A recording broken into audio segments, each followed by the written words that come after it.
Bismillahirrahmanirrahim. Assalamualaikum warahmatullahi wabarakatuh.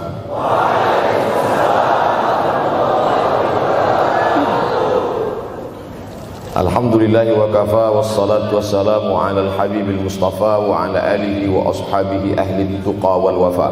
Subhanaka la ilma lana illa ma 'allamtana innaka antal alimul hakim. Rabbi shrah li sadri wa yassir li amri wahlul 'uqdatam min lisani yafqahu qawli. Yang sama-sama kita hormati bapak-bapak wakil rektor, tidak dapat saya sebutkan satu persatu, ketua takmir masjid, hadirin hadirat jamaah fardu subuh, bil khusus adik-adik mahasiswa mahasiswi, insyaallah kita semua dimuliakan Allah Subhanahu wa taala. Man shallas subha fi jama'atin, siapa yang salat subuh berjamaah, faka'annama shallal laila kullah, dapat pahala seperti salat sepanjang malam. Berarti kita sudah salat sepanjang malam, tapi tetap besok malam tahajud. Jangan karena sudah sholat subuh berjamaah lalu tidak lagi tahajud. Apalagi yang memang tak pernah tahajud, dan ini dijadikan alasan. Besok kalau ada orang membangunkan dia, bangun sholat tahajud, man shallas subha fi jama'atin faka'annama shallal laila kullah. Man shalla subha fi jama'atin, siapa yang salat subuh berjamaah, kana fi zimmatillah. Dalam hadis yang lain, siapa yang salat subuh berjamaah, maka sampai petang sampai malam nanti dia akan mendapatkan zimmatillah, tanggungan. Makna tanggungan, dipelihara, dijaga Allah zahir dan batin. Kalaupun dia mati hari itu, matinya dalam istiqamah dan husnul khatimah. Tapi dalam hadis ini cuma 3 Ustaz. Idza haddatsa kadzaba, bicara dusta, wa idza wa'ada akhlafa, kalau berjanji ingkar, wa idza tumina khana, kalau diberi amanah berkhianat. Dalam hadis lain, kalau sudah dilihat orang salat subuh berjamaah, insyaallah diselamatkan dari nifaq, kemunafikan dalam hatinya. Munafik diambil dari 3 huruf, nafaqa, nafaq, tanal, terowongan, 2 pintu, ada pintu masuk, ada pintu keluar, punya 2 wajah, berbeda zahir, berbeda batin. Tapi salah satu tanda adalah pada salat subuh. Mudah-mudahan Allah menyelamatkan kita dari sifat munafik. Makanya perempuan-perempuan kalau mau dapat suami yang selamat dari munafik, inilah dia pasukan salat subuh ini. Selesaikan aja dulu 8 semester.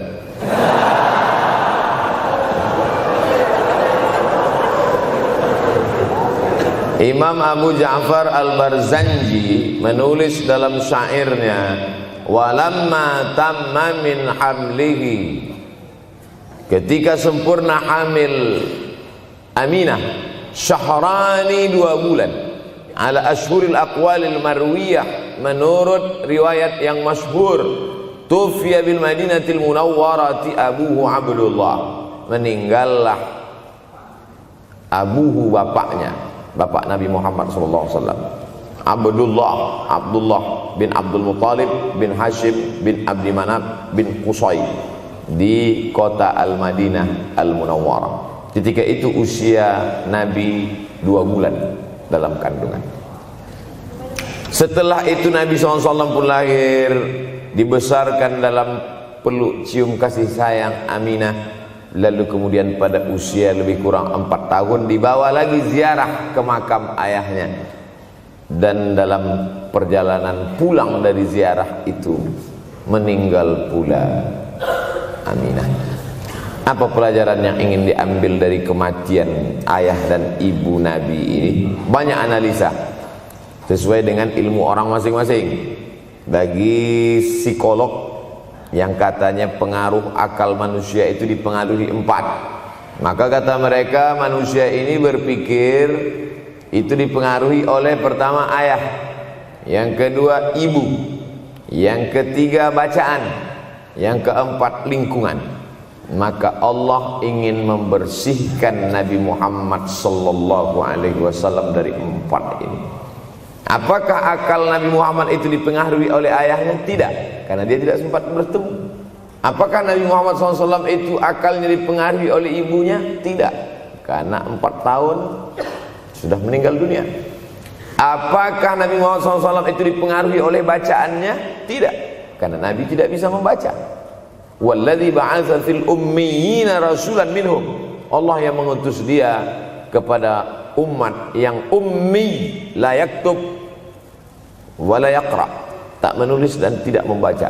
Minhum, dan dia bagian dari mereka, dia juga tidak bisa tulis baca. Apakah Nabi Muhammad SAW itu dipengaruhi oleh lingkungannya? Tidak, karena di lingkungannya zina begitu bebas, tipu muslihat, dan dia tetap dengan jati dirinya bergelar Al-Amin, orang yang paling amanah menurut para psikolog. Tapi ada analisa lain. Mengapa ayahnya meninggal ketika dia berusia 2 bulan dalam kandungan, dan belum sempat pula dia mendapatkan kasih sayang seorang ibu? Di situ pula dia meninggal dunia, ibunya saat dia berusia 4 tahun. Maka salah satu analisanya adalah Allah ingin menjaga Nabi Muhammad SAW tidak sempat durhaka pada ayah dan ibunya, karena orang yang durhaka tak layak menjadi Rasul utusan Allah Subhanahu wa ta'ala. Makanya sehebat-hebatnya bapak Nabi Ibrahim bernama Azar. Apa kata Azar? Wa idh qala Ibrahimu li abihi Azara. Ingatlah ketika Ibrahim berkata kepada bapaknya Azar, atattakhidhu asnaman alihah. Mengapa engkau menjadikan berhala ini sebagai Tuhan, wahai bapakku Azar? Apa jawab Azar? La illam tantahi, kalau kau tidak berhenti menceramahi saya, la arjumannaka, aku lempar engkau pakai batu. Wahjurni maliya, tinggalkan aku untuk waktu yang sangat lama. Pergi sana, kata Azar. Apa jawab Nabi Ibrahim alaihissalam? Salamun alaika, selamat untukmu wahai ayahku Azar. Aku akan memohonkan astaghfirulaka rabbi, memohonkan ampun kepada Allah dosa-dosamu supaya diampunkan Allah. Innahu kana bi hafiyya, sesungguhnya Allah amat sangat sayang dan mengabulkan doa-doa. Nabi Ibrahim sempat bertemu dan tidak melawan. Tapi Nabi Muhammad SAW beda dengan Nabi Ibrahim. Allah buat Ibrahim tidak melawan, tapi ayahnya menjadi durhaka kepada anak. Sedangkan Nabi Muhammad SAW dua-dua dan dijaga Allah Subhanahu wa ta'ala. Nabi Muhammad dijaga sehingga tidak sempat durhaka kepada Abdullah dan Aminah, dan Allah pula menjaga Abdullah, menjaga Aminah, sehingga tidak sempat menyakiti manusia yang paling mulia, Nabi besar Muhammad sallallahu alaihi wasallam. Saya tidak memilah-milih nabi-nabi, karena kita memang tidak boleh la nufarriqu baina ahadim mir rusulih. Kita tidak boleh membeda-bedakan antara satu nabi dengan nabi yang lain. Lalu yang membedakan itu siapa? Allah Subhanahu wa ta'ala. Dari cara panggilnya saja berbeda. Kalau Nabi Adam dipanggil Allah, ya Adam uskun anta wa zawjukal jannah. Nabi Yahya dipanggil Allah, ya Yahya khudhil kitaba biquwwah. Nabi Isa dipanggil Allah, ya Isa inni istafaituka 'alan nas.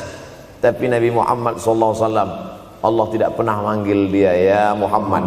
Allah panggil dia dengan 2 sebutan. Pertama, ya ayyuhar rasulu balligh, wahai rasul. Dalam panggilannya yang lain, ya ayyuhan nabiyyu jahidil kuffar. Bukan kita yang membedakan, Allah yang membedakan cara panggilan untuk Muhammad sallallahu alaihi wasallam. Begitu juga dengan berdoa. Kalau Nabi Musa alaihissalam, dia yang berdoa, Rabbis shrahli sadri, lapangkan dadaku, wa yassirli amri, mudahkan urusanku. Tapi Nabi Muhammad tidak berdoa, Allah langsung memberi. Apa kata Allah? Alam nashrah laka sadrak. Apakah belum kulapangkan dadamu?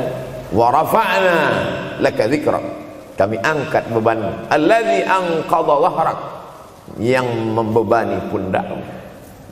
Belum dia berdoa, sudah dikabulkan Allah, karena janji Allah kepada dia, wala saufa yu'tika rabbuka fatarda, apapun yang kau mau akan kuberi. salah satu penyebab Allah memberi apa yang dimau sebelum meminta adalah kalau tidak pernah durhaka kepada orang tua. Oleh sebab itu judul yang diberikan kepada saya, Ustaz Abdul Somad, nanti tablik akbar di kampus Universitas Ahmad Dahlan. Apa temanya? Biasanya saya diberikan tema untuk anak-anak muda meraih masa depan bebas narkoba dan pacaran. Apa temanya untuk anak-anak muda? Bagaimana pokoknya. Tapi di Universitas Ahmad Dahlan saya diberi tema. Apa temanya? Birrul walidain. Masya Allah.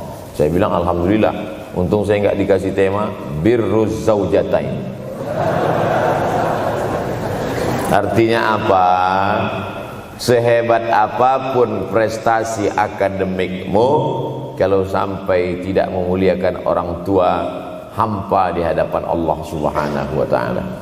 Ada seorang laki-laki, kata Nabi, kalau nanti dia datang kemari minta doa sama dia karena doanya makbul. Sahabat heran, karena sahabat itu definisinya man laqiyan Nabi sallallahu alaihi wasallam wa amana bihi wa mata 'alal Islam. 3 definisi sahabat. Orang yang berjumpa dengan Nabi, beriman dengan Nabi, dan matinya dalam keadaan Islam, maka itu disebut dengan sahabat menurut ilmu hadis. Makanya ketika saya menjelaskan itu ke mahasiswa, Aisyah yang merupakan sahabat Nabi, komplain mahasiswa, mohon maaf Ustaz keliru, Aisyah itu bukan sahabat tapi istrinya.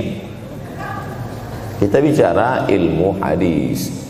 Makna sahabat, man laqiyan Nabi, berjumpa dengan Nabi, wa amana bihi, beriman dengan Nabi, wa mata 'alal Islam, mati dalam keadaan Islam. Abu Lahab ketemu dengan Nabi tapi tidak beriman dengan Nabi dan mati dalam keadaan kafir, maka tidak masuk golongan sahabat. Tapi ini ada seorang laki-laki hidup sezaman dengan Nabi dan Nabi mengenal dia, dan Nabi berpesan nanti kalau dia datang ke kota Madinah minta doa dari mulutnya karena doanya dikabulkan Allah Subhanahu wa taala. Sahabat heran, kami yang hidup bersama engkau, kami yang berperang bersama engkau, kami yang sholat di Masjid Nabawi bersama engkau, kenapa doa dia lebih makbul daripada kami? Malah kami meminta doa dari mulut dia. Tapi tidak boleh membantah dan melawan Nabi. Pokoknya nanti kalau dia datang kemari minta doa kepada dia. Setelah Nabi Muhammad SAW meninggal dunia, laki-laki itu pun sampai ke kota Madinah, berjumpa dengan sahabat. Sesuai dengan yang dijanjikan Nabi, mereka pun meminta doa kepada dia. Namanya Uwais Al-Qarni. Makanya Uwais Al-Qarni tidak ada masuk dalam buku biografi sahabat. Kalau mau mencari biografi sahabat Nabi, buka kitab namanya Al-Isabah fi Tamyizis Sahabah, atau baca juga Usudul Ghabah fi Ma'rifatis Sahabah, atau baca juga Al-Isti'ab fi Ma'rifatil Ashab. Itu memang buku biografi isinya sahabat Nabi semua. Sahabat Nabi klasifikasi. Yang pertama, Al-Ashra Al-Mubashsharuna bil Jannah, 10 sahabat yang dijamin masuk surga.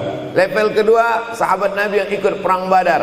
Berikutnya, sahabat Nabi yang masuk Islam sebelum hijrah. Berikutnya, barulah ujung sahabat Nabi masuk Islamnya setelah hijrah, setelah Islam kuat, barulah dia masuk Islam.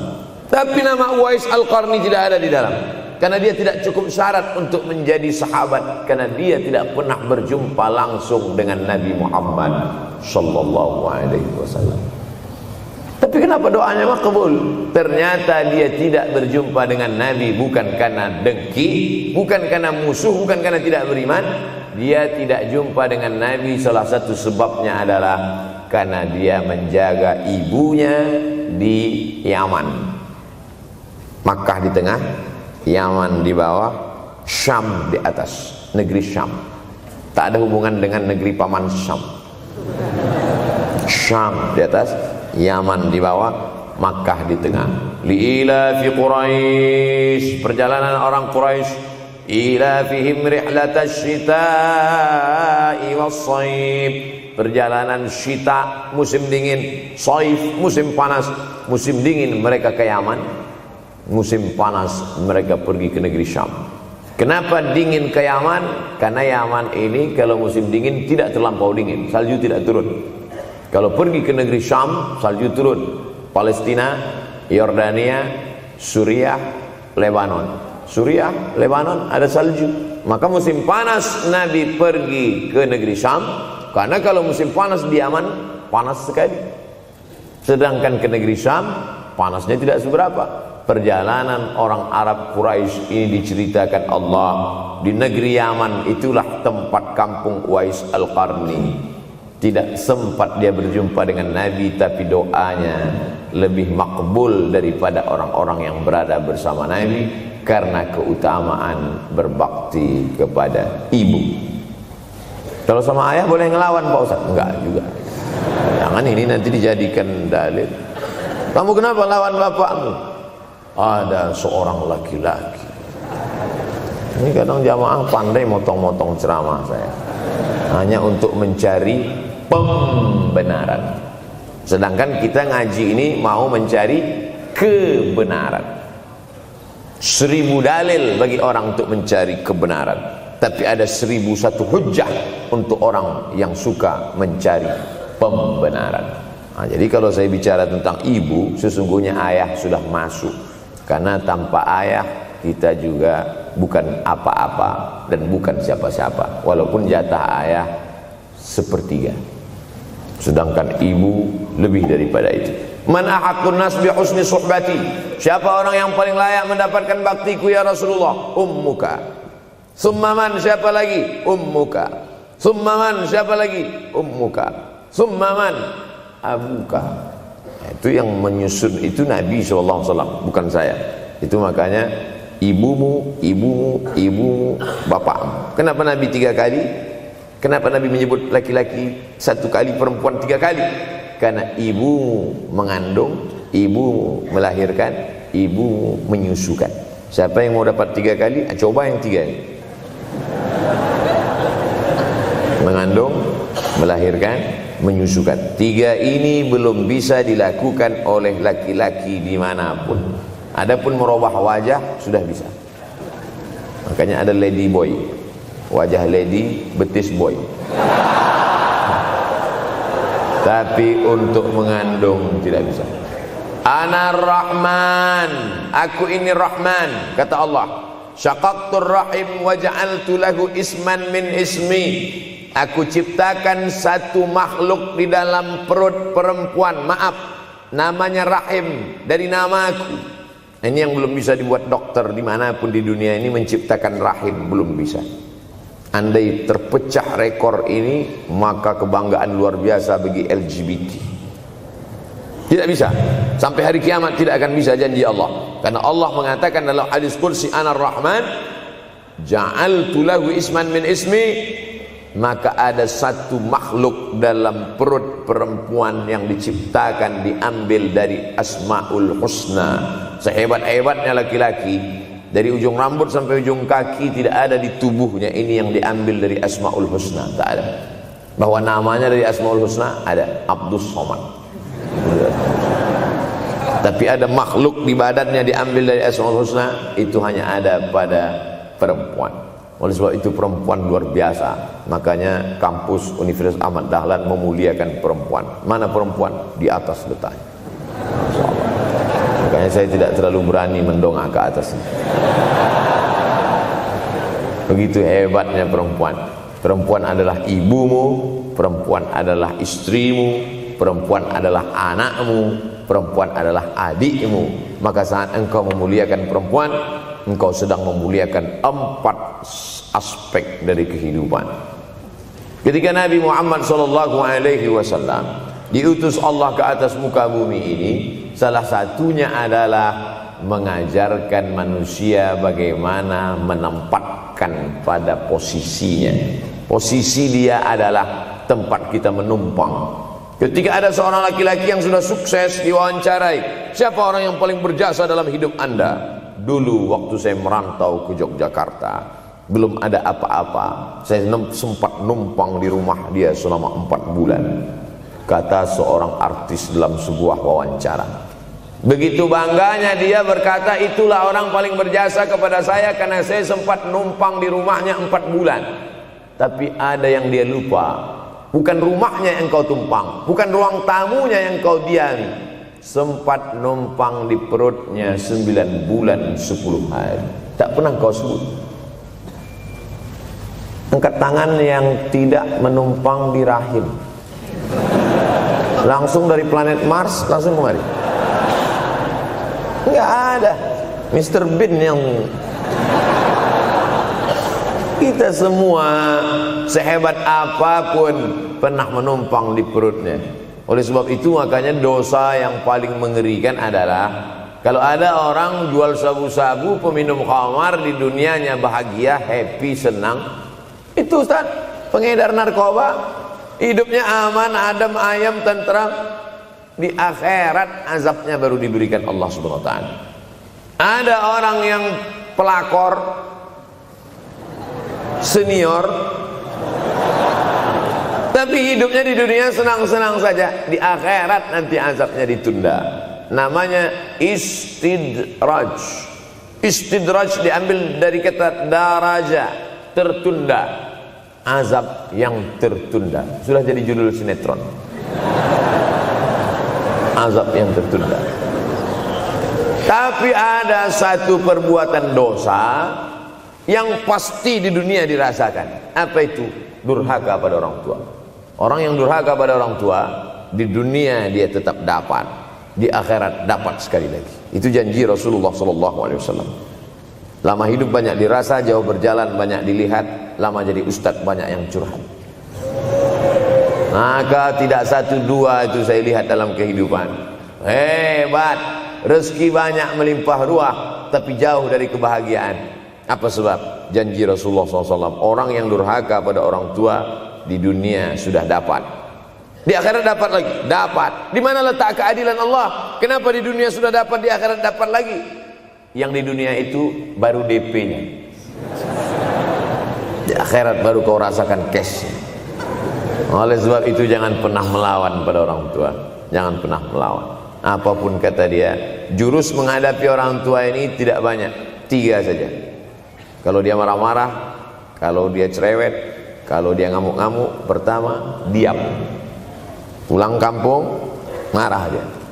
Saya bolak-balik kirim uang belanja, kenapa kamu IP-nya 2,0? Diam. Yang kedua, diam. Yang ketiga, diam. Kalau belum bisa membahagiakan, jangan susahkan dia. Kalau belum bisa menunjukkan prestasi, jangan susahkan hatinya. Jangan sampai belum ketemu dengan wajah kita pun dia sudah susah hati. Baru nama kita muncul di HP-nya, kumat darah tingginya. Bunyi handphone dia lihat nama kita di situ, langsung berubah detak jantung. Karena ternyata bukan nama kita di situ dia buat. Siapa? Troublemaker. Oleh sebab itu jangan susahkan orang tua.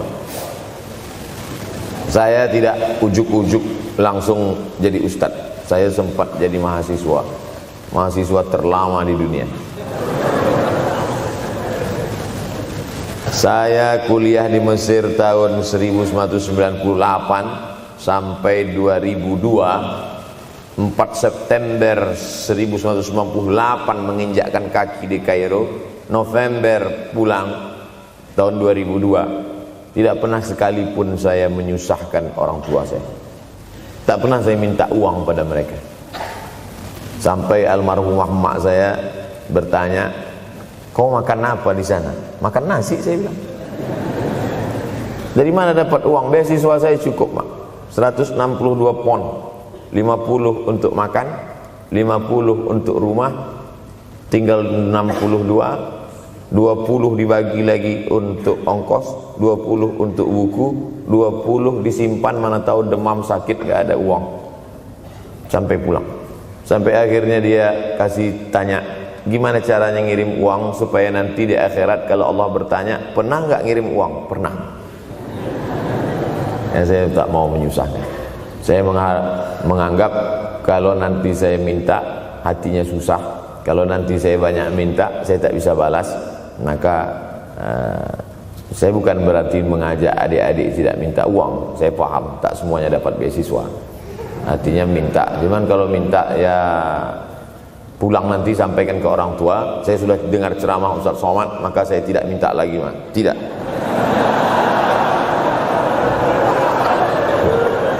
Tapi tolong dirapel setahun sekali aja. Kalau mau merasakan bagaimana sayang mereka, coba hilangkan sayangnya itu agak 1 bulan, 2 bulan, 3 bulan, itu baru terasa. Karena sifat manusia ini kalau sudah tidak ada baru terasa. Judul lagu Roma. Kalau dia masih ada di depan mata kita, masih dekat dengan kita, kita merasa dia biasa-biasa saja. Tapi kalau dia sudah tidak lagi ada, itu barulah. Oleh sebab itu coba kalau mau merasakan, kasih tahu dia, papa, mama, untuk biaya kuliah saya 1 semester ini tolong jangan kasih dulu.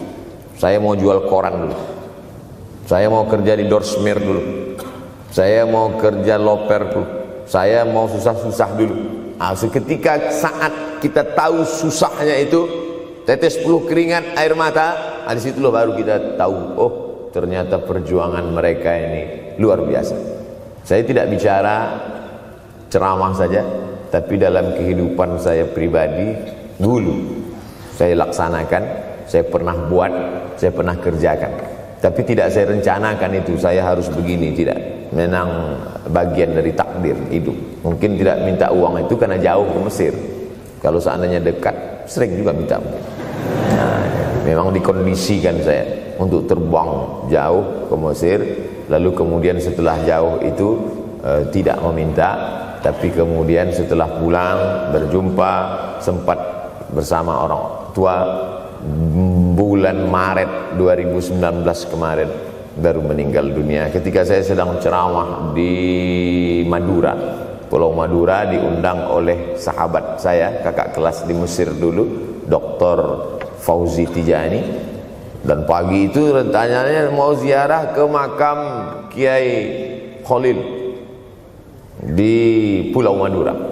Begitu mau ziarah langsung dapat SMS segera pulang karena orang tua meninggal dunia. Akhirnya saya langsung ke airport Surabaya dan langsung pulang. Sebelum malam sudah tiba pemakaman. Artinya apa? Penyesalan panjang, kenapa tidak mencium tangan orang tua, kenapa tidak? Karena saya pikir masih lama ya. Nah, ini satu kekeliruan. Di mana-mana selalu saya sampaikan, jangan pernah berpikir usianya masih lama walaupun dia sehat. Karena sehat walafiat, tidak ada kurang satu apapun. Masih lama. Ternyata apa yang terjadi? Berangkat hari Sabtu, hari Ahad tausiah, hari Senin pagi, tanpa sebab, tanpa penyakit. Oleh sebab itu kalau masih hidup orang tuamu di rumah, pulang. Tapi jangan ini jadikan alasan. Besok enggak masuk kelas, kemana? Pulang semua.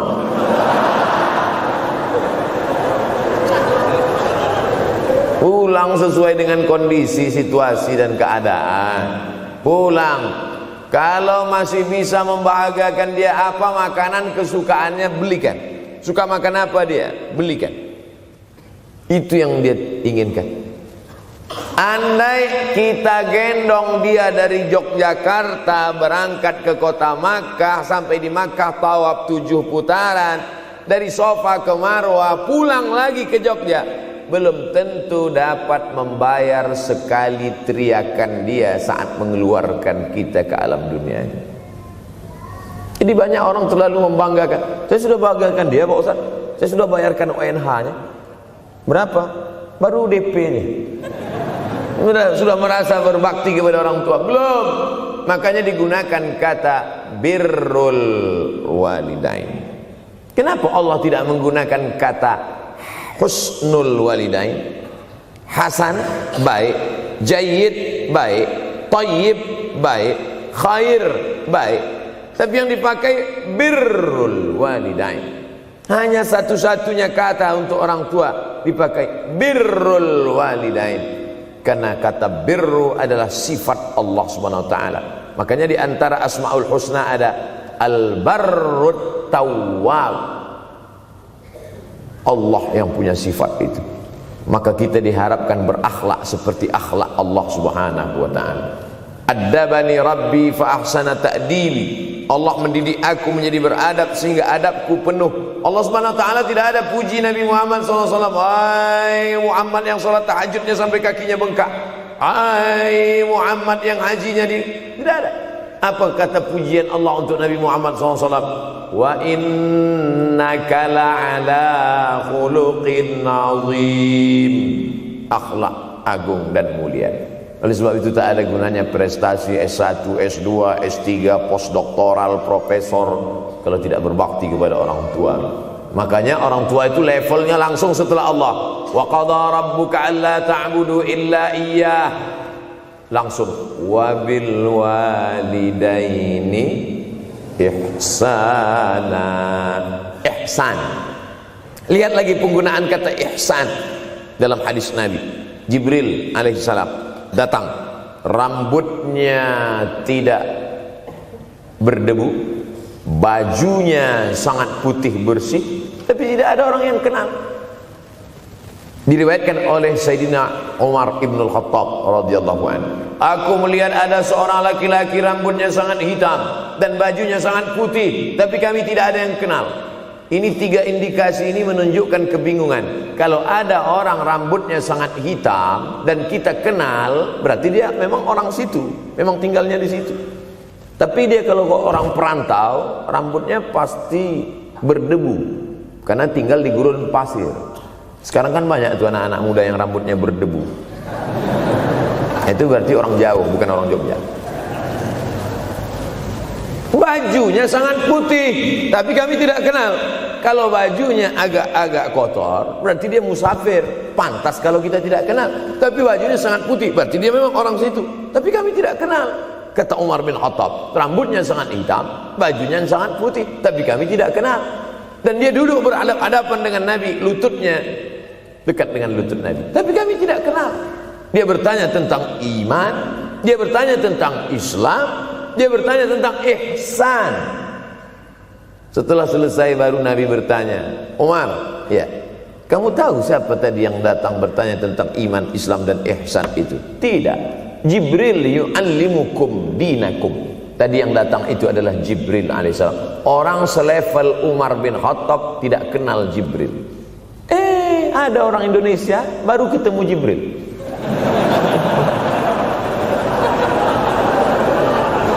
Umar bin Khattab kalau lewat di suatu jalan, kalau Umar bin Khattab lewat jalan Sudirman, maka setan lari ke jalan lain. Ini ada orang satu perjalanan sama setan, ngaku kenal dengan Jibril alaihissalam. Makanya kalau baca hadis, satu hadis, tapi analisa dari hadis itu banyak sekali. Umar tidak kenal dengan Jibril kecuali setelah Nabi Muhammad SAW yang bercerita mengenalkan. Dari mana Nabi tahu? Nabi dapat wahyu dari Allah Subhanahu wa ta'ala. Tapi ada analisa lain. Apa maknanya? Allah menggunakan kata ihsan untuk orang tua, Nabi menggunakan kata ihsan untuk Allah. Ihsan untuk Allah, anta'budallaha ka'annaka tarah, kau sembah Allah seakan-akan engkau melihat dia. Fa in lam takun tarah, kalau kau tidak bisa melihat dia, fa innahu yarak, sesungguhnya dia yang selalu melihatmu. Tidak pernah putus ihsan. Ihsan Allah kepada kita, tidak pernah putus pengawasan Allah. Bagaimana ihsan kita kepada orang tua? Tak pernah putus bakti walaupun dia sudah meninggal dunia. Makanya kita tetap membaca walaupun dia sudah masuk liang lahat, jam 2 malam bangun, Rabbil firli wali walidayya warhamhuma kama rabbayani shaghira. Ada seorang sahabat Nabi namanya Sa'ad. Sa'ad sudah jadi bahasa Indonesia. Banyak juga orang Indonesia laki-laki sifat Sa'ad. Orangnya Sa'id, artinya bahagia. Sa'adah, kebahagiaan. Jenenge sapa? Sangadah. Itu dari bahasa Arab. Sa'adatun, bahagia. Datanglah seorang laki-laki bernama Sa'ad menjumpai Nabi sallallahu alaihi wasallam. Ya Rasulullah, wahai Rasulullah, ummi matat, ibu saya sudah meninggal dunia. Afa atasaddaqu anha, kalau saya bersedekah kira-kira pahalanya sampai apa tidak untuk almarhumah ibu saya? Kata Nabi, tasaddaq, silakan engkau bersedekah. Ayu sadaqatu afdal, sedekah apa yang paling afdal? Saqiyul ma, memberi air minum. Memberi air minum, niatkan untuk almarhum almarhumah, kata Nabi, tasaddaq, silakan sedekah. Langsung tanpa pikir panjang, apa kata Sa'ad? Idzan ahfiru bi'ran, kalau begitu saya gali sumur sekarang juga, sumurnya saya wakafkan dengan niat almarhumah. Oleh sebab itu, yang orang tuanya sudah meninggal dunia, pulang dari sini jangan gali sumur, cukup telepon, assalamualaikum, sumur bor. Cari pondok pesantren yang kesulitan air, pergi ke kaki-kaki gunung, orang mencari air satu jerigen mikul 5 km jalan. Di situ tempat minum lembu, kerbau, di situ juga mereka mengambil air. Cari, galikan, mengalir air sumur untuk mereka, mengalir pula sampai ke liang lahatnya. Itu bakti kita. Pulang dari sini, cari pondok pesantren, panti jompo, panti yatim. Assalamualaikum Bapak pimpinan yatim, saya lihat ini kamar mandinya sedikit, orang ngantri banyak, keran air tidak ada. Gimana ini? Berapa lagi yang perlu sumur bor di sini? Kami perlu kira-kira 5. Insya Allah. Bapak mau bantu? Enggak, nanya-nanya aja. Nih, ini akan menolong di hadapan Allah Subhanahu wa ta'ala. Tapi kalau dia masih hidup, masih ada, senangkan hatinya. Pulang dari Universitas Ahmad Dahlan Yogyakarta dengan membawa selembar kertas. Apa itu? Transkrip nilai semester ini IP 4. Siapa yang tidak bangga? Bangga orang tua. Saya pulang dari Mesir, saya bawa ijazah LC. Satu lagi ijazah dari Maroko, MA. Ini mak, ijazah LC MA. Saya tidak lihat dia nampaknya tak bahagia. Karena dia dulu waktu saya kecil nyuruh saya, kamu mesti doktorandus. Itulah cita-cita ya dia yang tidak sampai. Saya mesti doktorandus. Di mana mau mencari titel doktorandus sekarang? LCMA. Saya bilang, mak, ini LCMA ini lebih hebat dari doktorandus. Artinya apa? Bahwa menyenangkan hati orang tua itu ketika hati dia terbuka, bahagia, disitulah pintu-pintu rezeki itu terbuka. Turun barokah-barokah itu.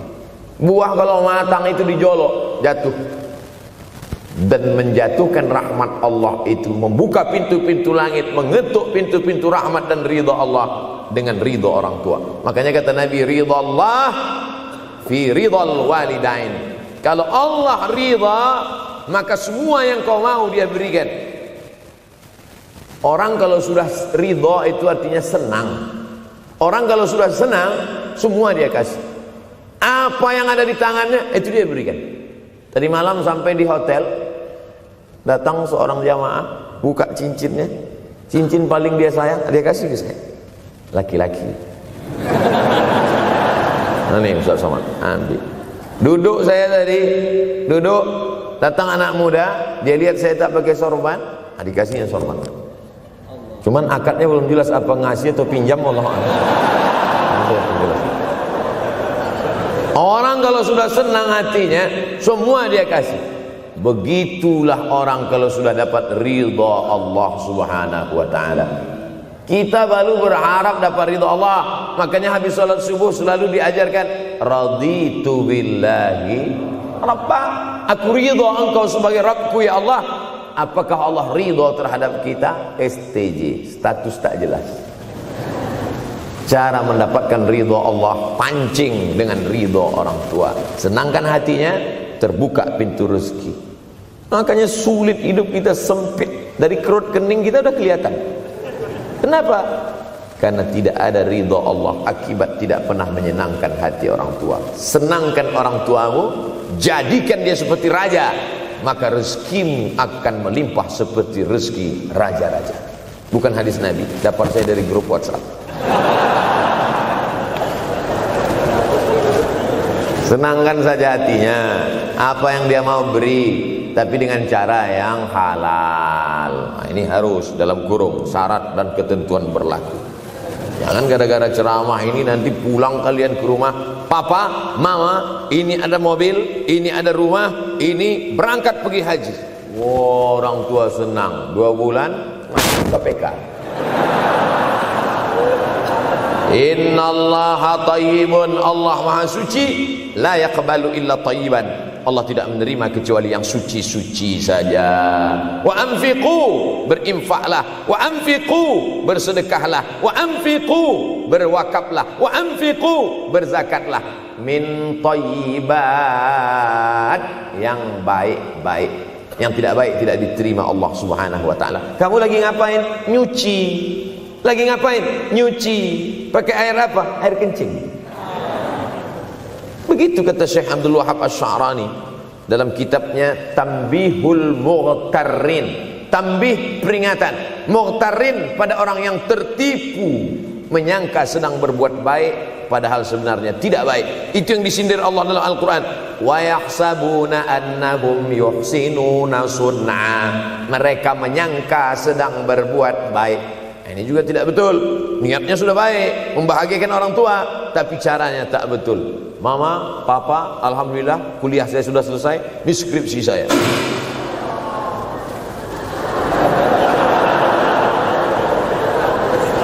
Masya Allah. Bayangkan kalau kiamat tiba-tiba terjadi. Begitulah agaknya terkejutnya kita. Kiamat terjadi tapi belum sempat berbakti kepada orang tua. Dosa belum sempat meminta maaf. Silap dan salah berapa kali kita kencing di kainnya yang bersih. Berapa kali dia tidak jadi tahajud gara-gara kita menangis dari Isya sampai subuh. Pakai pengawet nangisnya. Tapi kita tak pernah sadar itu. Kita menganggap kita di dunia ini dibesarkan angin. Kita menganggap kita ini bangsawan, bangsa yang hidup di awan.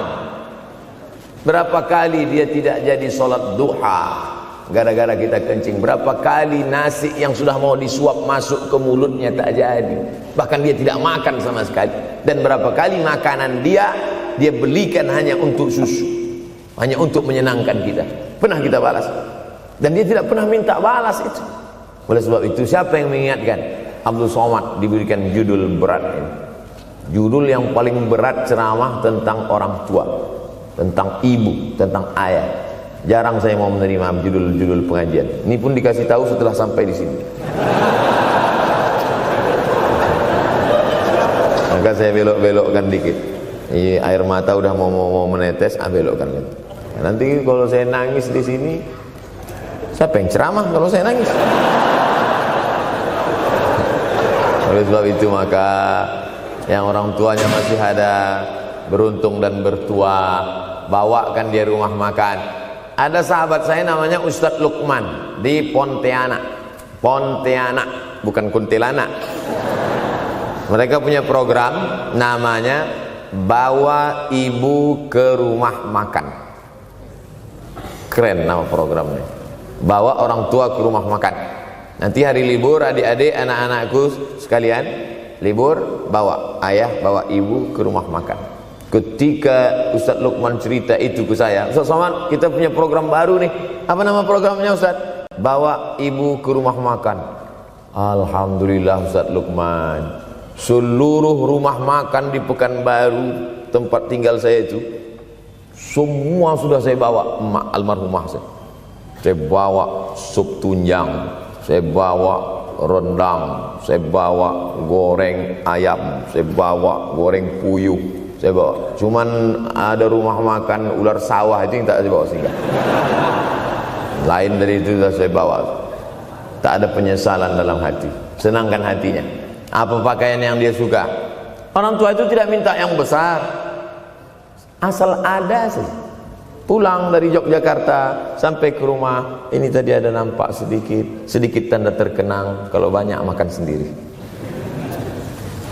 Ketika dia senang melihat itu, bahagia hatinya, nampak senyum di tepi bibirnya, pada saat itulah rahmat Allah terbuka. Pada saat itulah ridha Allah datang.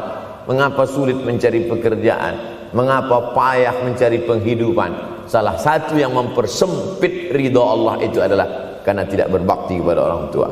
Oleh sebab itu maka judul tema yang diberikan birrul walidain, berbakti kepada orang tua, bahagiakan. Ini ada juga ini anak-anak yang sudah sukses ini, papa, mama sudah meninggal, papa jangan risau, silakan terbang ke Yogyakarta, ada adik di sana, silakan terbang ke Surabaya, ada kakak di sana, silakan terbang ke Kuala Lumpur, ada keluarga di sana, jangan hiraukan.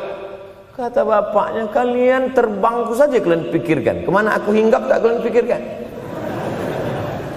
Ada sebagian orang ketika ibunya meninggal dunia, marah dia, mengamuk dia anggap kebahagiaan itu sudah hilang, padahal membahagiakan orang tua dua-dua adalah tanggung jawab kita. Kalau dua-duanya sudah tidak ada Pak Ustadz, masih ada keluarga. Ada keluarga. Al-khalah bimasabatil saudara ibu, kakak ibu, adik ibu, sama seperti ibu. Sambung lagi silaturahim, buat dia senang, buat dia bahagia. Man ahabba yubsatalahu fi rizqihi, siapa yang mau lapang rezekinya, wa yunsa'alahu fi asarihi, dipanjangkan umurnya, falyasil rahimahu, hendaklah dia menyambung tali silaturahim.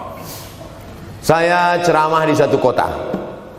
Sampai di kota itu saya melihat rumah besar, megah, mewah, seperti istana. Cuman saya segan mau nanya, nggak mungkin saya tanya, Pak, ini hasil dari apa? Saya tengok, saya ngangguk. Kawan-kawan saya yang ikut di situ seperti ngelihat kucing semuanya. Mantap. Setelah dulu makan, habis makan minum, habis itu Sohibul Bait yang punya rumah pun cerita, Ustadz Abdul Somad, iya Pak. Dulu ini hanya bambu-bambu yang dikasih daun, yang dikasih terpal. Tempat apa Pak? Tempat ibu saya buat pengajian. Setiap tahun dibuat begitu. Pasang tiang-tiang kayu, pasang terpal, daun-daun, pengajian ramai. Sampai akhirnya saya berkata, Bu, pengajian kita hentikan saja, stop. Saya tidak sanggup lagi pasang tenda, pasang terpal ini. Tapi akhirnya apa kata ibu saya? Nanti setelah saya tidak ada, pengajian ini terus kamu buat. Allah bukakan pintu rezeki Ustaz Somad. Inilah yang terjadi sekarang. Saya belikan orang tua saya itu rantai, saya belikan gelang, saya belikan cincin. Bulan depan saya datang, sudah nggak ada lagi. Mana gelangnya Mak? Nggak ada. Mana rantainya Mak? Nggak ada. Mana cincinnya? Nggak ada. Kemana? Itu kan emas mahal. Sudah saya jual. Untuk apa? Untuk bersedekah ke fakir miskin. Rupanya gelangnya, rantainya itu habis dia berikan sedekah fakir miskin. Tobatkah si bapak untuk berbakti? Tidak. Bulan depan dia belikan lagi. Sampai akhirnya diberikan Allah balasan melimpah ruah. Ternyata ini rahasia dari keberhasilan hidup, karena menyenangkan hati orang tua. Saya tak sebut nama, saya tak sebut lokasi, tapi yang mau berkunjung nanti saya kasih lokasi tepatnya. Saya kasihkan nanti alamat dari Google, saya kasih. Supaya melihat secara nyata, kalaulah rezeki itu hanya diberikan kepada orang yang bersungguh-sungguh, pergi pagi pulang petang, peras keringat, banting tulang, maka tentu yang kaya itu adalah sapi yang membajak dari pagi sampai sore. Kalaulah kekayaan, keberhasilan itu diberikan yang paling pandai memanjat, maka tentu yang kaya itu monyet. Tapi Allah berikan kepada siapa yang dia ridhai. Dan penyebab ridha Allah itu adalah karena orang tua yang senang hatinya. Yang sempat durhaka, tidak sempat minta maaf, meninggal dunia dia sudah, apa boleh buat? Kau sudah booking seat di neraka. Yang sudah sempat durhaka, tidak sempat minta maaf, meninggal dunia gara-gara dia pecandu narkoba, pemabuk, pezina, mati. Orang tua dalam keadaan susah. Berapa kali saya ketemu ibu-ibu selesai pengajian, pergi saya ke tempat parkir, ibu tua 70 tahun menangis. Ibu nangis kenapa bu? Anak saya Pak Ustadz. Kenapa dia? Disuruhnya saya jual tanah. Mama jual tanah. Untuk apa mama megang tanah? Udah tua aja pun jual. Mestinya anak itu yang menyenangkan hatinya di hari tuanya, bukan malah menyuruh jual tanahnya. Jual tanah supaya dia bisa bangun rumah, jual tanah supaya dia bisa menyekolahkan anak-anaknya. Na'udzubillah.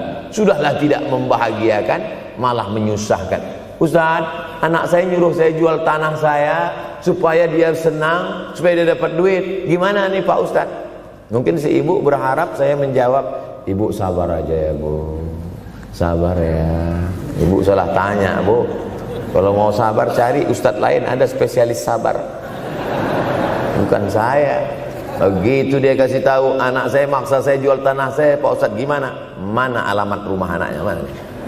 Mana? Saya mau datang. Mana? Anak durhaka, neraka jahanam tempat kau.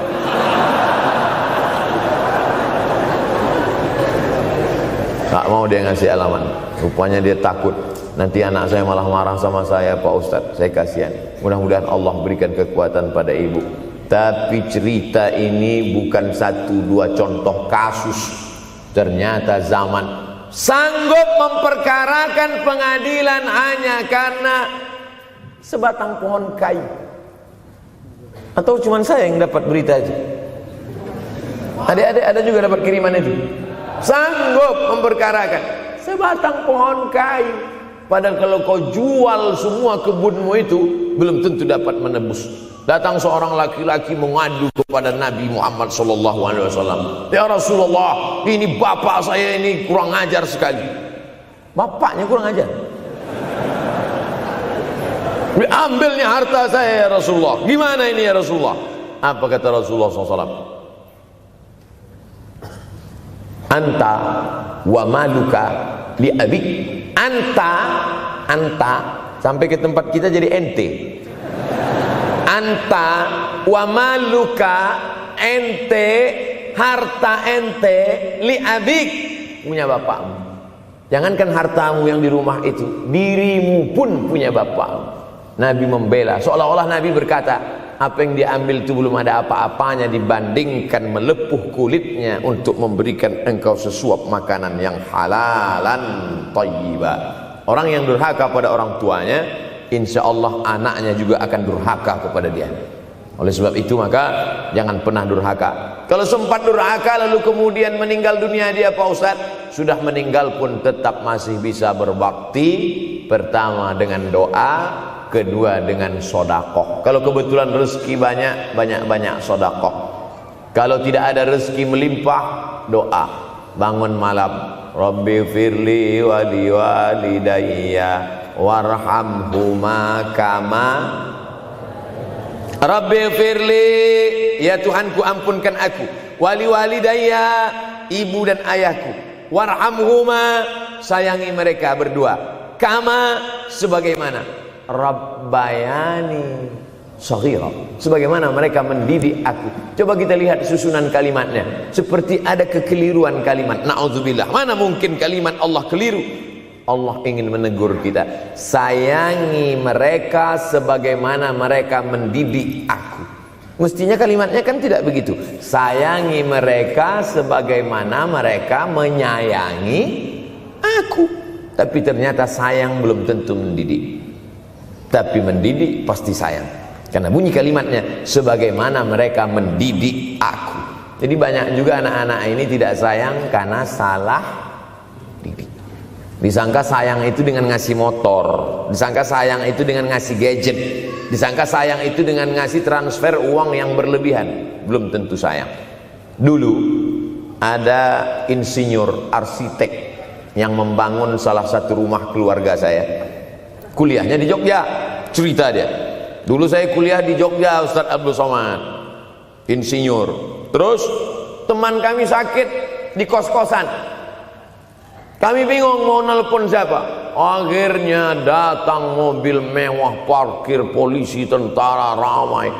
Barulah kami tahu rupanya dia anak menteri. Jadi sayang orang tua itu bukan mesti dibelikannya apartemen, dibelikannya mobil, belum tentu. Boleh jadi itu justru menjerumuskan anak.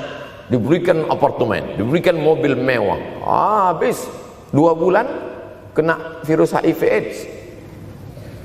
Tapi kalau dibuatnya kita jauh, saya yakin adik-adik kuliah di Universitas Ahmad Dahlan, ada yang dari timur Indonesia, ada yang dari Sumatera, lalu kemudian di tengah kesendirian, belum makan, uang kos belum bayar, transfer macet, datang setan berbisik, hei, sebetulnya kau anak yatim piatu yang dibuang. Bukan, orang tuamu bukan tidak sayang, dia hanya sedang ingin mendidik supaya engkau menjadi anak yang mandiri. Maka nanti kalau sedang duduk termenung gitu, tiba-tiba datang bisikan, pergilah cari jembatan, terjunlah. Maka saat itu katakan dalam hatimu, lawan, hei setan. Orang tuaku sayang kepadaku, dia hanya ingin supaya aku mandiri. Ada orang tua yang salah didik kepada anak-anak, sampai mengikat tali sepatu pun anak tidak pandai. Baru mau mengikat tali sepatu, sudah diikatkan. Baru mau makan, sudah disuapkan. Akhirnya anak tidak punya keberanian untuk hidup. Harta dia punya, uang dia punya, materi dia ada, satu yang dia tidak punya, tidak ada mental.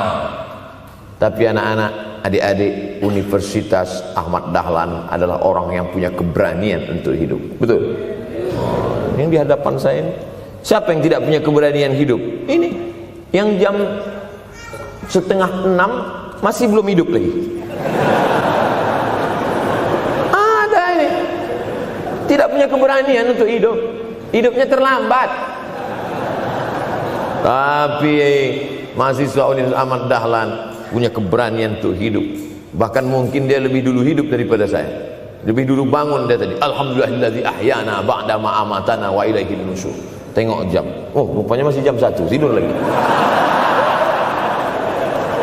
Saudara yang dimuliakan Allah Subhanahu wa taala. Maka my life, my adventure, hidup saya adalah petualangan saya. Ini yang mau kita harapkan, berani menghadapi tantangan. Ada orang yang menganggap hidup ini ya simpel-simpel aja lah Pak Ustaz. Tapi ada orang ingin hidup ini penuh dengan perjuangan. Sama seperti makanan, ada orang simpel aja, nasi, kecap, telur rebus, dah cukup. Tapi ada orang mau ada goreng ayamnya, ada rendangnya, ada supnya, ada tom yamnya, ada lengkap semua. Begitu juga hidup ini. Ada orang yang simpel aja, ambil goreng ikan, makan. Tapi ada satu lagi enggak, pergi naik mobil sampai ke tepi hutan, naik motor, habis itu nyewa speedboat sampai di tengah laut mancing. Ujung-ujungnya ikan juga. Yang dia nikmati bukan ikannya, tapi yang dia nikmati adalah proses untuk mendapatkan ikannya. Faham? Itu enaknya ngomong sama mahasiswa. Coba kalau yang masyarakat biasa, kita udah capek cerita, selesai ada pertanyaan, Ustadz maksudnya tadi apa ya? Aduh, capek gitu. Saya terus terang kalau ceramah di depan mahasiswa ini bangkit semangat saya lagi. Ini sekarang rasa-rasa umur 24. Tapi begitu nanti sudah mulai agak jauh dari mahasiswa, balik 42 lagi. Nah, makanya saya senang kalau diundang ke kampus-kampus. Saya kalau di Jogja diundang di kampus terus, walaupun nggak semua nerima.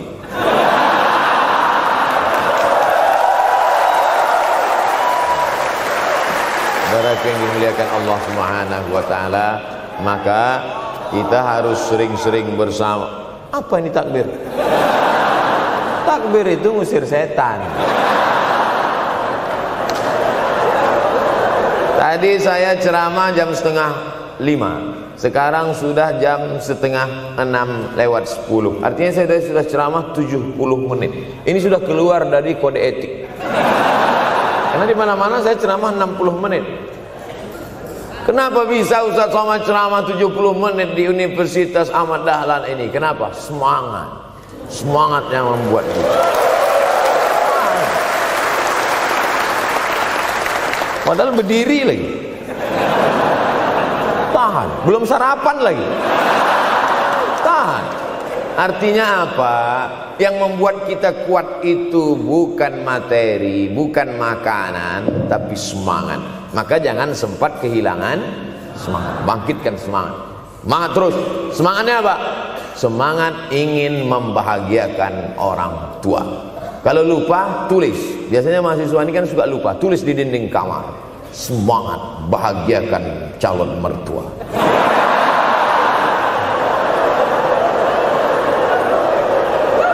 Nanti teman kos-kosan datang ngelihat, loh, kata Ustaz Somad kan orang tua, kenapa ente buat mertua? Sedangkan mertuaku saja kebahagiakan, apalagi orang tua.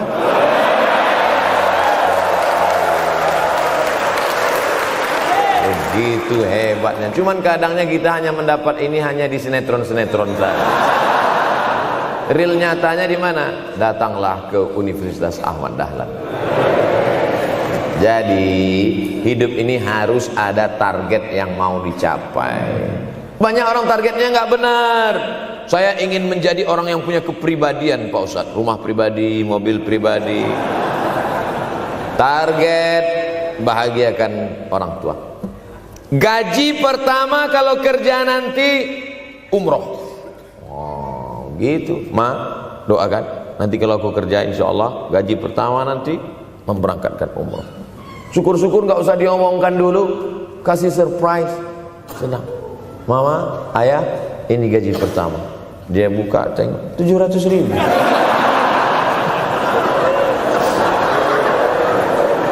Menangis dia menerima gaji pertama itu. Bukan karena harunya sikit. Gitu dia buka amplop, oh kok setitik dong. Haru dia. Kenapa setiap mendapat hadiah dari anak, orang tua selalu meneteskan air mata? Karena kita tidak pernah besar dalam pandangan matanya. Kita sehebat apapun, kita tidak pernah besar di matanya. Di pandangan ibu ayah kita, kita adalah anak kecil yang tapak kakinya 2 jari, panjangnya sejengkal. Maka jangan pernah ceramahi orang tuamu. Jangan mentang-mentang sudah mahasiswa pulang, ayah sini, mama sini, dulu assalamualaikum. Bisa. Karena kita tidak pernah besar di mata orang tua. Kita tetap kecil. Walaupun kamu sudah menikah, sudah punya istri, sudah punya anak, kau tetaplah anak-anak dalam pandangan dia. Oleh sebab itu jangan sok besar, jangan sok hebat. Kalau ada pesan yang ingin mau disampaikan, jangan melalui mulut kita, dipinjam mulut orang lain. Tokoh masyarakat, alim ulama, dia ngajinya di mana? Ada yang mau kita perbaiki, jilbabnya mungkin kurang panjang, mungkin ada kebiasaan dia yang kurang baik. Sementara kita udah ngaji, sudah belajar di Universitas Ahmad Dahlan, sudah terpelajar, membuat dia mau menjadi orang baik. Tidak mesti dari mulut kita, pinjam mulut orang lain. Assalamualaikum Pak Kades, pinjam mulut Pak Kades sebentar. Pak Kades, ayah saya kan orangnya baik sama Pak Kades. Iya, nanti kalau saya ngomong dia nggak dengar. Jadi saya mohon tolong Pak Kades. Pak Kades, ayah saya sampai sekarang belum sholat Pak Kades. Jadi tolong Pak Kades nasihati dia. Kata Pak Kades, saya juga nggak sholat. Hancur dunia persilatan. Oleh sebab itu senangkan. Ini banyak anak-anak yang udah ngaji, yang sudah aktivis masjid, merasa ingin orang tuanya baik, dia sendiri menceramahi, nggak ketemu, nggak connect dia. Ayah sini, orang yang tidak sholat neraka jahanam tempatnya. Sakit hati, meleleh air matanya. Sekali kau buat air matanya menetes, maka kau akan berenang dalam kesengsaraan. Jangan pernah buat dia menangis. Kalau dia nangis haru Pak Ustaz, nggak apa-apa. Cuman kita kan sulit membedakan mana air mata haru, mana air mata sedih. Sama-sama bentuknya air mata. Makanya ada ungkapan, jangan menangis air mata buaya. Kenapa selalu kalau disebut air mata buaya? Karena memang buaya menangis bukan karena sedih, tapi karena kekenyangan. Buaya kalau habis makan orang, keringat, buaya itu tidak ada pori-porinya. Kita kalau berkeringat kan keluar pori-pori, ini keluar air. Buaya nggak ada. Satu-satunya tempat air keluar, itulah. Makanya menangis buaya, keluar air mata buaya. Maka jangan sampai kita nangis karena kekenyangan. Haru dia melihat pemberian kita. Di saat itu menetes air matanya, berdoa, dia memanjatkan doa, mengetuk pintu-pintu langit, terbuka. Masya Allah. Tembus. Pantasan doa mahasiswa Universitas Ahmad Dahlan kabul, rupanya pintu terbuka. Doa kepada Allah Subhanahu wa taala. Kadang-kadang kita merasa doa kita yang dikabulkan Allah, kadang-kadang kita merasa sok hebat. Setelah dia meninggal dunia, barulah kita sadar rupanya selama ini kita hanya menumpang doa. Numpang, bukan doa kita yang dikabulkan Allah ternyata, tapi doa dia. Tapi dia tidak pernah cerita itu. Dia nggak pernah ngomong. Apa pernah dia panggil kita, sini sebentar, aku sudah capek doain itu. Pernah dia bilang itu. Dia cukup mengadu tengah malam, ya Allah, anakku ini jadikan dia berhasil kuliahnya, ya Allah. Sudah hampir 14 semester nggak selesai-selesai. Dia mengadu kepada Allah Subhanahu wa taala. Ma, aku susah ini sekarang. Susah kenapa? Skripsiku ditolak terus. Pembimbing kemarin itu mempersulit terus. Berdoa dia tengah malam, ya Allah, lapangkan hati pembimbing itu supaya anakku cepat, ya Allah. Kalau enggak, matikan dia, ya Allah. Kabul. 2 hari setelah itu meninggal. Tapi kita tidak bisa request. Oleh sebab itu maka banyak-banyak dekatkan kepada orang tua, senangkan. Saya ceramah di Malaysia, dibawa jamaah ke mall. Ustaz Samad, esok kita tak ada tazkirah, tak ada tausiah. Kita nak pusing-pusing. Pusing-pusing maksudnya mutar-mutar. Pergilah kami ke mall. Sampai di lantai atas saya lihat anak-anak muda nyuapin orang tua. Ada restoran mahal, mewah. Itu kabarnya kalau mampir di restoran itu, makan, itu banyak yang nangis melihat harganya.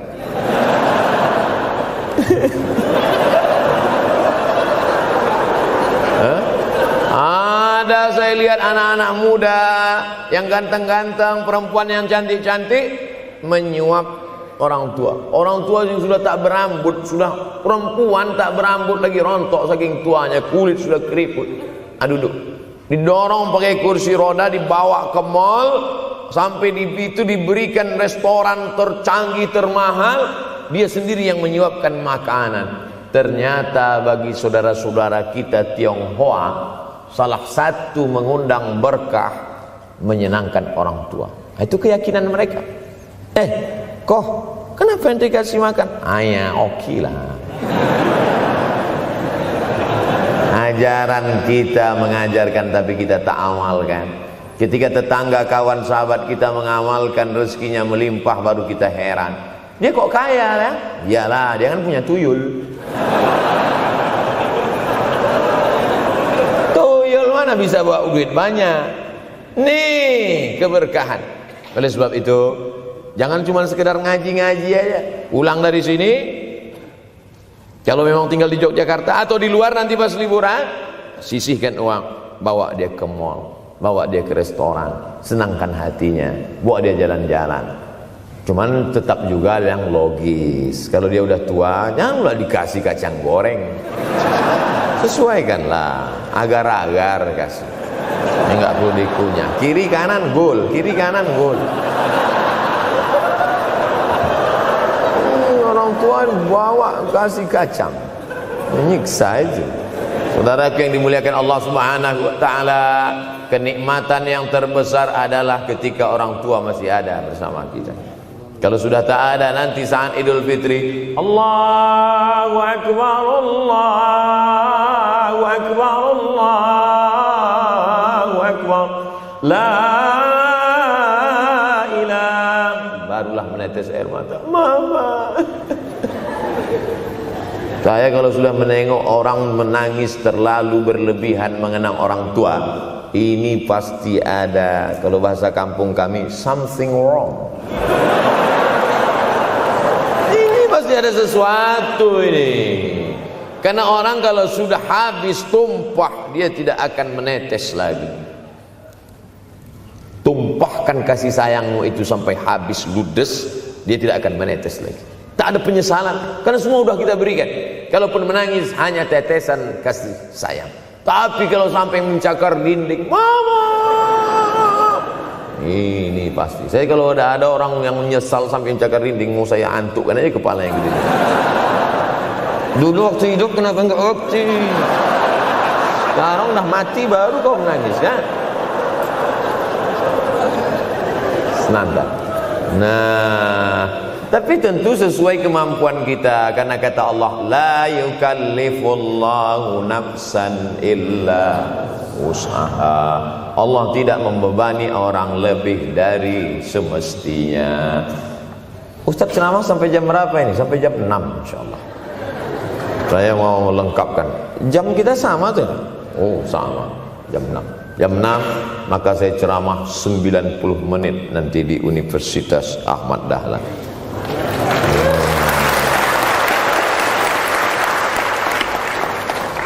Berceramah di Universitas Ahmad Dahlan merupakan suatu kebanggaan bagi Abdul Somad. Kenapa begitu? Saya pengagum Kiai Haji Ahmad Dahlan, termasuk ulama yang saya kagumi. Lalu kemudian apa kekaguman di antara kekaguman Ustadz terhadap Kiai Haji Ahmad Dahlan? Beliau punya keberanian untuk melawan arus TBC, tahayul, bid'ah, cuerafat. Dia berani melawan itu. Dan akhirnya, dan beliau tidak membangun ketokohan. Tidak yang dibangkitkan itu Ahmad Dahlannya, tapi yang dibangkitkan itu metodenya. Yang dibangun itu relnya. Sehingga nanti kalau kereta apinya lapuk, tetap akan ada kereta api baru yang lewat di rel ini. Ini yang dibangun. Dan akhirnya sampai hari ini saya sedang berada di hadapan kereta api yang baru. Ada Thomas.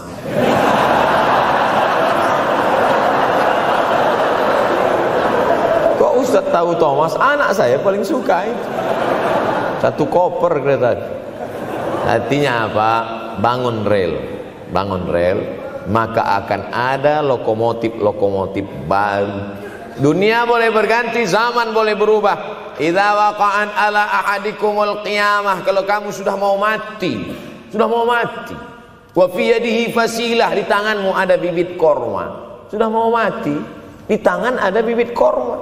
Apa yang kita lakukan? Ada sebagian orang kalau sudah mau mati, ya wes gua aja lah.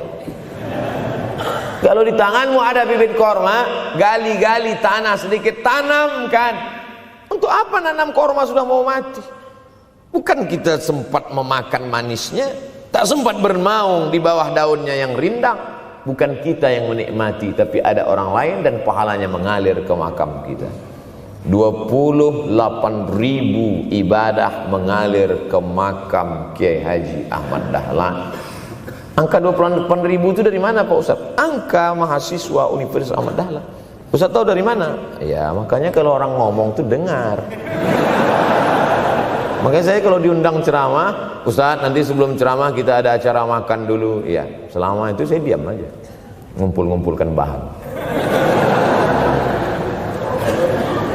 Jangan pernah melihat modal materi, tapi kuatkan usaha dan tawakal. Nih, bantuan cuma 6 miliar, tapi ternyata keperluannya berapa? 126 miliar. Tapi buktinya jadi masjid yang besar. Kalau diikutkan modal, mana mungkin cukup? Maka begitu juga dalam menatap hidup ke depan. Kamu kenapa belum juga nikah? Modalnya besar Pak Ustaz. Terus gimana? Nunggu yang gratisan aja lah. Dan begitu, usaha, tawakal, doa. Nah, bagi yang masih lajang, yang mau nikah, itu kalau bisa doanya jangan sir, agak jahar dikit. Ya Allah, umur udah 40. Dengar sama sebelah, loh belum mas katanya, belum. Bodoh.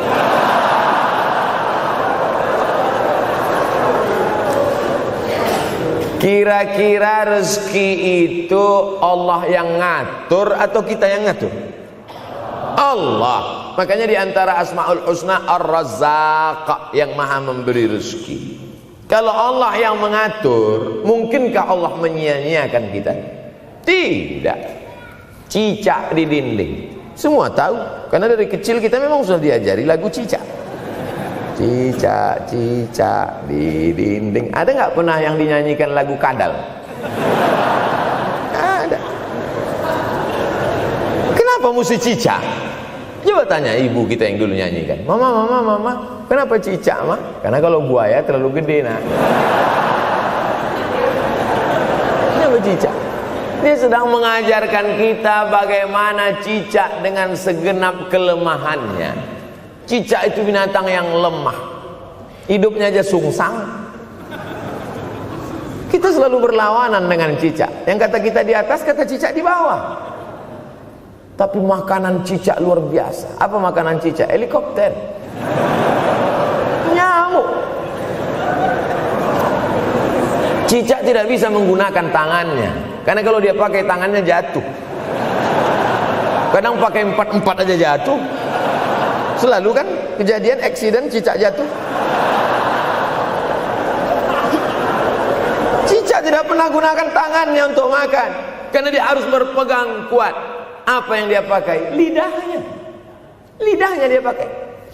Nyamuk yang dia makan.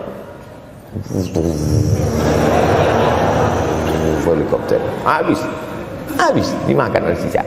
Siapa yang paling hebat? Nyamuk. Makanannya darah. Nyamuk masih keluarga Dracula. Tapi Allah SWT mau mengajarkan jangan putus asa, gunakan potensimu, apapun yang terjadi gunakan. Ini sekarang banyak anak-anak muda nih kehilangan semangat. Kalau engkau kehilangan beras masih bisa hidup 3 bulan. Kalau engkau kehilangan air masih bisa hidup 3 hari. Tapi kalau kau kehilangan semangat, kau hanya hidup 3 detik. Tik, tik, tik, mati. Oleh sebab itu jangan sampai kehilangan semangat. Bahasa kitanya putus asa. Sampai dingin tuh lontong. Bukan karena ceramah terlalu lama, bukan. Sampai dingin itu sarapan pagi gara-gara mahasiswa. Ente kenapa? Galau Ustaz. SMS nggak dibalas, telepon nggak diangkat. La ilaha illallah Muhammad Rasulullah. Mahasiswa seganteng ini, sehebat ini, begitu cepat putus asa. Saya aja setua ini, sekurus ini masih banyak yang mau.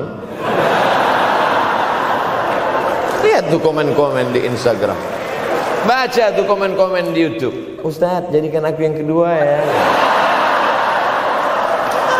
Masa kalian anak-anak muda gagah perkasa, bangkitkan semangatmu, takbir. Banyak yang belum ketemu jodoh.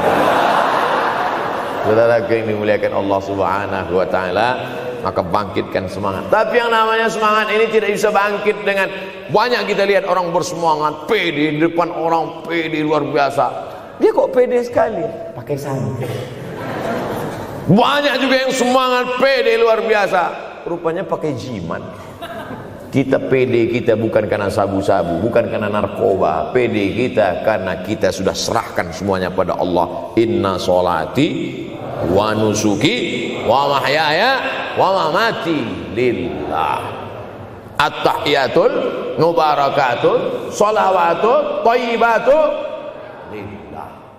Tapi tetap satu. Jangan nanti mentang-mentang udah dengar ceramah saya at-tahiyatul mubarakatul.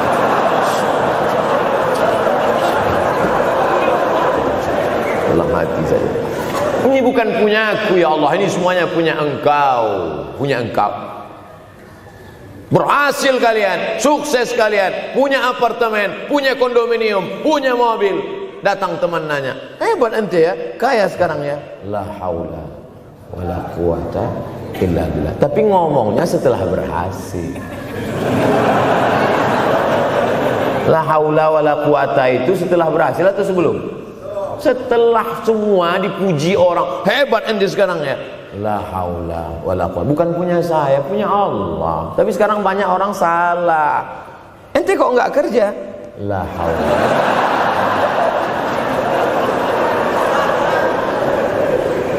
La haula wala quwwata illa billah. Subhanallah, masya Allah, tabarakallah. Menunjukkan manusia lemah, tak punya apa-apa. Dia ingin berkata, ini hanyalah punya Allah. Begitu juga dengan acara ini. Kenapa acara di masjid? Kenapa acara di kampus kemarin ramai melimpah ruah?